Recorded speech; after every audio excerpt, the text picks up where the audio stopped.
सभी दर्शकों को मानस रामायण की इस 29वीं कड़ी में प्रदीप शर्मा का सप्रेम अभिवादन। आज से हमारी कथा लंका कांड में प्रवेश कर रही है। श्री राम की सेना का पहला लक्ष्य सागर पार उतरने के लिए सेतु बंध बनाना है। श्री राम की इच्छा हुई कि सागर पार समुद्र पर पुल बनाने जैसा बड़ा कार्य जो आज तक इतिहास में इसके पहले कभी नहीं हुआ, उसका शुभारंभ करने से पूर्व शंकर जी का आशीर्वाद लिया जाए। अतः उन्होंने शिवलिंग स्थापित करने का निर्णय लिया, जिसे आज हम श्री रामेश्वर ज्योतिर्लिंग के रूप में पूजते हैं। मानस में कहा गया है कि सुग्रीव ने दूत भेजकर सारे श्रेष्ठ मुनियों को शिवलिंग की स्थापना के लिए बुलाया। शिवलिंग का पूजन करने के बाद श्री राम ने कहा कि शिव जी के समान मुझको कोई दूसरा प्रिय नहीं है। शिव द्रोही मम दास कहावा, सो नर मोही सपने हुना पावा। जो भी भक्त रामेश्वर के दर्शन कर उस पर गंगा जल चढ़ाएंगे वह सायुज्य मुक्ति पाएंगे। सायुज्य का अर्थ भक्त और भगवान का जुड़कर एक हो जाना है। रामेश्वर शिवलिंग की स्थापना का उल्लेख वाल्मीकि रामायण में नहीं मिलता। मानस में भी शिवलिंग स्थापना करने वाले पुरोहित के नाम का उल्लेख नहीं है, किंतु आनंद रामायण, तमिल की कंब रामायण आदि में उल्लेख आता है कि सबसे बड़े शिव भक्त होने के नाते रामेश्वर की स्थापना के लिए रावण को ही पुरोहित के रूप में आमंत्रित किया गया था। कभी अवसर मिलने पर इस सुंदर प्रसंग की चर्चा के लिए हम एक अलग से एपिसोड बनाएंगे। रामेश्वर की स्थापना के बाद नलनील ने सेतु बनाने का कार्य आरंभ किया।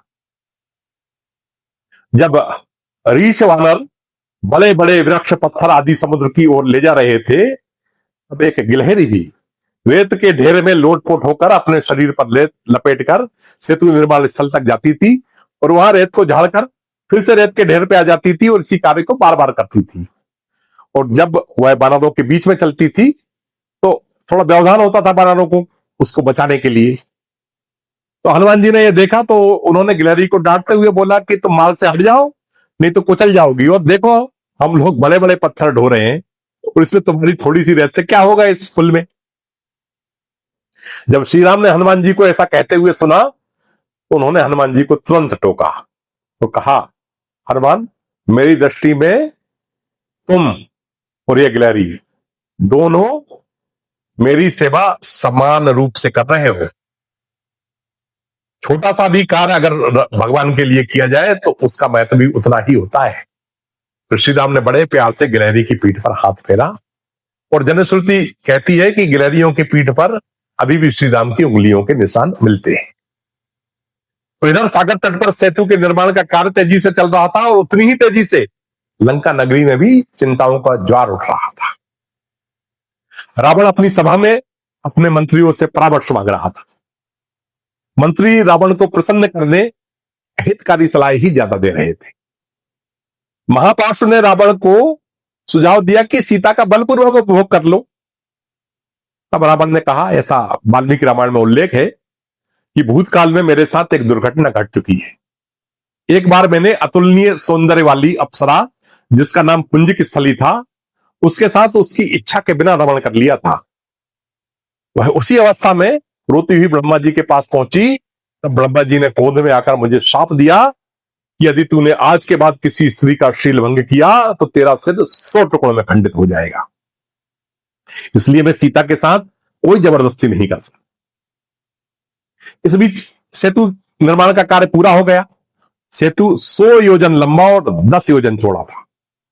वृक्ष के तनों को एक दूसरे के ऊपर रखकर उसकी सतह को मृदु बनाया गया था। उस पर वृक्ष की टहलियों के पुष्पों से लदे हुए ऊपरी भाग बिछा दिए गए थे, जिससे चलने में सुविधा हो। जब श्री राम पुल पर उसके निरीक्षण के लिए चढ़े तो उन्हें देखने समुद्र में रहने वाले सभी जलचर ऊपर निकल आए। उसमें से कई जलचर एक दूसरे के शत्रु थे, लेकिन उस समय सारे लोग निर्विघ्न होकर बिना भय के भगवान को देख रहे थे। उसके बाद राम की अतुलित सेवा पार करने लगी। 10 योजन चौड़ा पुल था, मगर संख्या इतनी थी राम जी की सेना में कि तब भी जाम जैसी स्थिति आ गई। इसलिए बहुत से वानर तो आकाश मार्ग से पार करने लगे, कई लोग मगरमच्छों की पीठ पर पार करने लगे। और जब सुबेल पर्वत पर जाकर श्री राम की सेना ने अपना ठिकाना बनाया और कई वानर फल फूल खाने लगे, जो राक्षस मिलते थे उनको पकड़ा के उनके नाक कान काट के भगाने लगे। अब इन नाक कान कटे राक्षसों ने रावण को सब समाचार कहे। रावण को यह सुनकर बड़ा आश्चर्य हुआ कि सचमुच में समुद्र को बांध लिया गया। तब रावण को मंदोदरी प्रहस्तादि ने सलाह दी कि अभी भी समय है, जानकी जी को वापस कर श्री राम की शरण ले लो। रावण ने उनकी सलाह को अनसुना कर दिया। लंका की चोटी पर एक विचित्र महल था, जहां नाच गान का अखाड़ा जमता था। रावण हृदय के अंदर तो भयभीत था, पर अपनी प्रजा को यह विश्वास दिलाने कि सब कुछ अभी भी सामान्य चल रहा है, वह उस महल में मंदोदरी को साथ में ले जाकर बैठ गया। वहां ताल पखावाज बीड़ा बज रहे थे, नृत्य में प्रवीण अप्सराएं नाच रही थी। श्री राम ने अपने शिविर से देखा तो उन्हें लगा जैसे बादल घुमड़ रहे हैं और बिजली चमक रही है। लेकिन उनको विभीषण ने बताया कि ये बिन मौसम की कहीं बरसात नहीं हो रही लंका में, ये रावण के मुकुट और मंदोदरी के कर्णफूल है जो चमक रहे हैं। श्री राम ने तरकस से एक तीर निकाला और धनुष पर चढ़ाकर उस महल की दिशा में संधान कर दिया। उस एक ही बाण ने रावण के छत्र मुकुट और मंदोदरी के कर्णफूल काटकर गिरा दिए।